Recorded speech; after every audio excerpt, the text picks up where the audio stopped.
You see, what I would like to do is programs I think is only talk about the divine experience and about God in us and stuff like that. But you can't put it on TV and say you are mad. But that's what. Yeah, this is one of the few redeeming virtues of the word that ought promotes a great deal, which is entheogen. It's unfortunately a badly constructed word, but the concept is good. That if there is a God, it is there. And as I said in that meeting at Vallombrosa, to the extent that there is one God, and He is in all of us, then we are all the same person. So there is that aspect of the unification that comes maybe from the exploring of all the states. If you see people going through, never having known any drugs and going to a series of sessions or taking it, do they come closer to this oneness feeling? I think that's intrinsic to the human being. The capacity for that. All these are intrinsic in the human. And yet some people are so strongly programmed against it that they cannot acknowledge it. How do you phrase it? The punishing God, who are those two jokers in the 1500s, the 1500 crowd? Calvin and Hobbes, that's a real common. Calvin and who's the other one? Luther. The idea, God is the thing up there that dictates your life, and you behave or He'll punish you. And once you have that mindset, you can't enjoy life. You can't enjoy things. If you really buy that trip, you don't dare enjoy things. People get happy. They're suddenly feeling kind of nice. And they'd be looking over their shoulder, is God going to knock me down for this? That's what I've learned. And how do you open that up into enjoying and allowing and permitting? Yeah. Do you subscribe to the theories by Stan Grof and others that says that, like, if you start taking drugs or LSD or whatever, or holotropic breath work, that you first have to relive your birth traumas and go to all kinds of states of anxiety and frustration? All I know is that I have gotten back pretty damn close to the birth process, to the birth time, in remembering events that I knew were authentic, and I couldn't quite place them until they came back out of the amnesia of the first 3 or 4 years of my life. Actually, to the birth process, I have never had that experience. So you have not, no. And so I don't think it's mandatory. I don't think it's part of the process necessarily. That But is it may Stan bring- Grof's structure. Yeah, that's his structure. Yeah, and it works very well Yeah. for him and for the people. And each person has his own structure. And sometimes if you don't have one, to learn from others. And maybe you will take bits of a philosophy here and an idea from there and perhaps a bit of his cosmology. And suddenly these fit well and those don't fit. So you end up building your own. It's unique. Truly unique self-definition. And if you take totally from another person, and for some reason you blindly accept everything that's going on there, then indeed you are not yourself. You are not an individual. Oh, you lose your own power. You lose your own power. You think? Do we miss anything? The nature of God and our relationship to it, her or him. That people will say you're crazy. This is a crazy sort of thing. Actually, there isn't a single person who might be watching or listening who doesn't respond at some level to that, because everyone in the world asks the same questions. They may not ask them out loud, but they all have the same questions. Where am I going? Why am I here? What is the meaning of the whole thing? So that even if the producers of the program may think this is crazy because they prefer to stay away from these very deep questions, your viewers will want more, because they are always looking for these answers in themselves and in every book they read and every movie they go to. Yeah, but sometimes we have to give them an excuse to think about it. I think that culture is very largely defined by the excuse we find to meet the other person and to meet the God in the other person. So in the old days we would go to church, now we go to the office, and we do very seriously. In fact, we drink coffee and we exchange feelings. Yeah. And if we give people an excuse, like a party or a dress-up party or whatever, to meet and get over these barriers to share one another. So share one another and become one, they like it. Yeah. But it's very hard to find one because We've been put trained all to kinds of barriers. Yeah. We put a Reich and the body armor concept. Yes. You'll not get that close to me.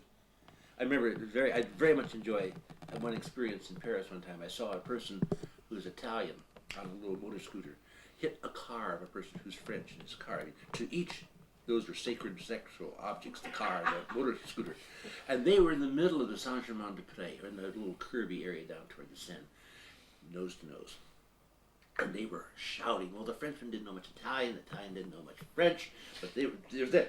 But the Frenchman kept backing up because the Italian, they were not aware of the fact that they were waltzing around the street with the Italian, who had a slightly smaller barrier, moving in, and the Frenchman had a slightly larger barrier moving away.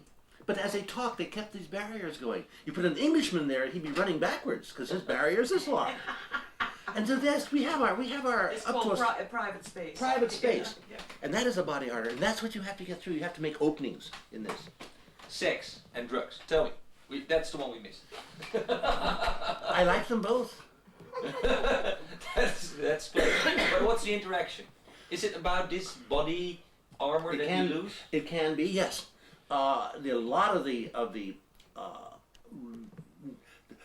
things that turns the personal love relationship into merely a sexual relationship is you can divorce yourself from the intimate interaction that's necessary in opening up that armor, opening up, and the other person opening up that armor so you can see one another, and you can hear one another, and be with one another. So you dismiss that, you leave it all closed, and you go through a little bit of a manipulation that is presumably mutually satisfying. Or might be, might not be.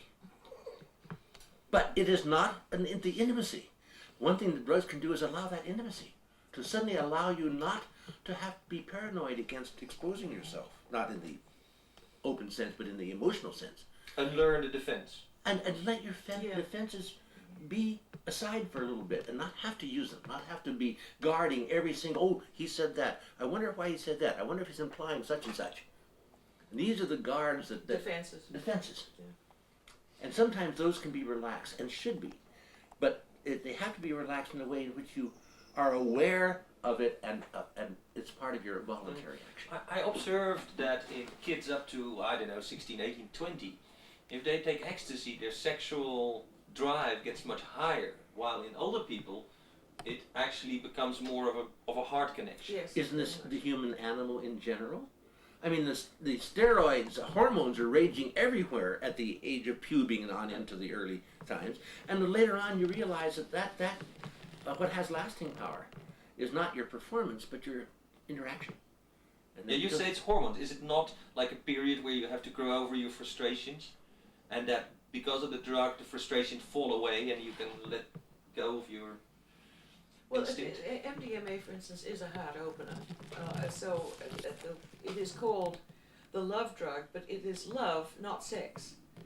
It's not a sexual turn on, except in as much as the sexual energy is brought about by the opening of the heart and the feelings of companionship and warmth. Yet I've observed that young kids feel it as a sexual opener rather than a heart opener. Because for the young adolescent, all energy translates to sexual energy at a certain stage, right? Especially for the boys. And No. That's a sexist comment. Yes, yes. It's a simple fact. It's the way nature's made it. But the older you are, the older you get, the more you understand the opening here is the most important of all. But the negative side is, of course, that the misuse of drugs can also be used to make somebody sexually vulnerable. I mean, there are negative aspects to all of these things. I don't think you can make love with psychedelics until you know the territory of the psychedelic, because it's a very complex. You're opening up the unconscious and the subconscious, and making love under those conditions is a very complex and magnificent thing. Do you ever do women's groups and talk about it? I don't. You don't? No, I'm not a women's group person. No, but like I could imagine that especially these sexual heart-opening experiences are different for that it would I'm work not better. sure. I'm not sure they are different for women. Well, one thing is you tend to cross vocabularies. You tend to use making love and having sex as being the same. You use it No, interchangeably. That's a very They're important. two different. They can be two different things.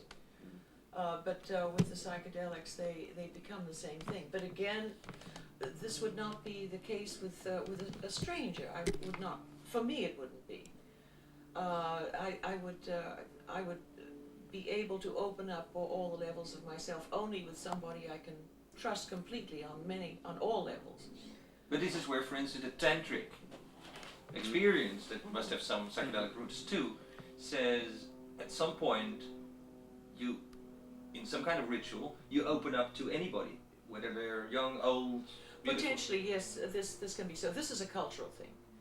I happen to have been programmed emotionally and spiritually in every other way to not want to do this as much as I want to connect with No. this. Their culture is the same.